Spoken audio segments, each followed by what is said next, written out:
So today I've been invited to Palelai.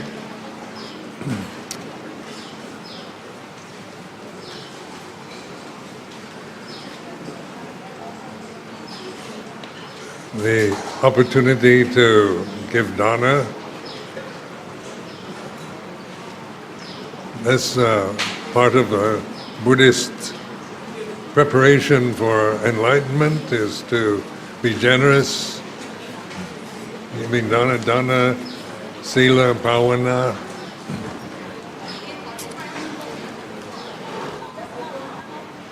So we contemplate being a monk, being a bhikkhu for so long, and depending upon the generosity for the four requisites. We have to depend on lay people for food, for robes, for shelter, for medicine.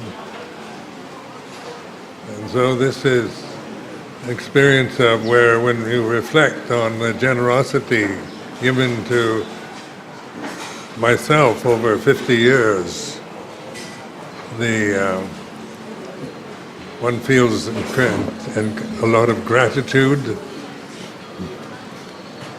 because this is, to sustain this life of a samana, of a bhikkhu, so we can bhavana, practice meditation, to see the end of suffering, to know it for ourselves. So the Buddha recommends in lay life to develop the dana, sila, the generosity, the moral 5 precepts, way of dedicating oneself to living a happy life, a good life, a life with no doubts or great problems, to get along with the family, with the society, to help the world. And then bhavana, which is meditation. And the Buddha established bhavana with the Four Noble Truths, the teaching. The first sermon that the Buddha gave after enlightenment was to do the 5 disciples, the Panchavakki at Varanasi. And there, the Buddha established the teaching which points at the way out of suffering, the path out of suffering. So nowadays, lay people are very interested in bhavana. Wherever I go, whether it's in Thailand or Malaysia, Singapore, or Europe, England, or America, there's tremendous interest in meditation. This is an interesting time when meditation suddenly becomes something that people are interested in, especially in non-Buddhist countries like the UK. I lived in the UK for 34 years, spending 34 pansas in wasas in England. And the interest in meditation amongst the lay people, amongst the Europeans, grew exponentially. And we wonder why at this time the world is in the state it's in, with the population, the climate change, the problems we see even as we develop good governments, economies, and so forth that we establish, but still there's this interest in our own experience of life. Each one of us is experiencing life from the particular position we're in as an individual being, and meditation or bhavana is our ability to look beyond the personal, the limitation of just personal thoughts, personal identities, personal conditions, to universal, to Dhamma. So Dhamma is universal. It's not personal. It doesn't belong to anybody. It's here and now. It's with us all the time. We're not separate. We're not, something separate, far away from Dhamma.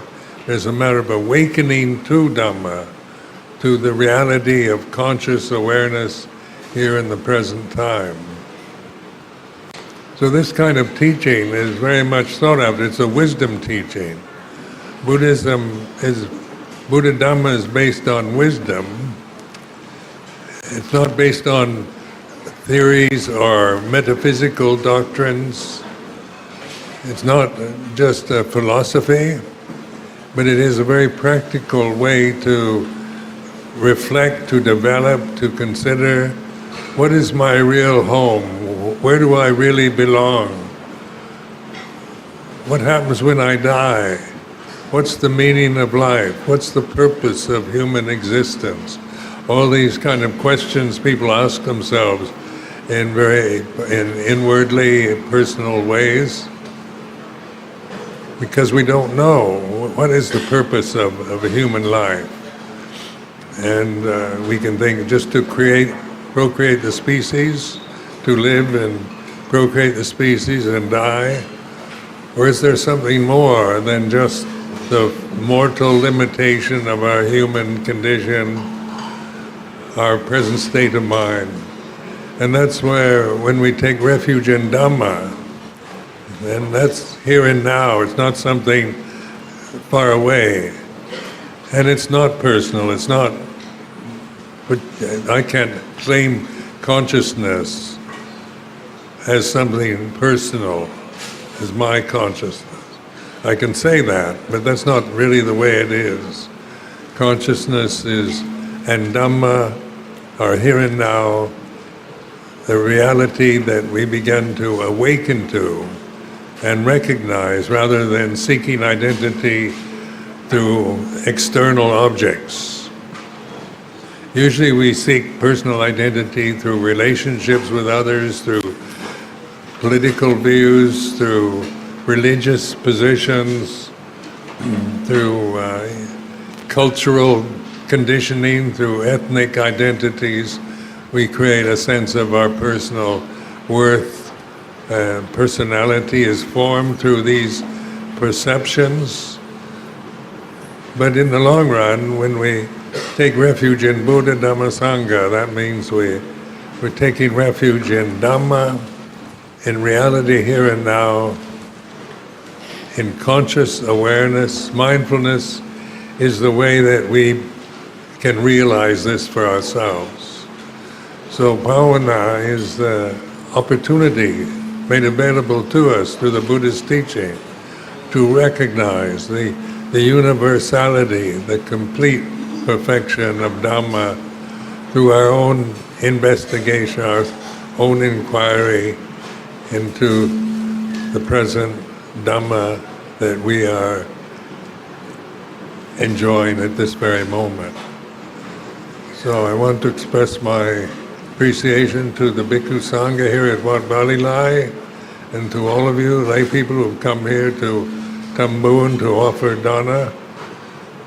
And may you all attain long life, happiness, good health, success, all the best.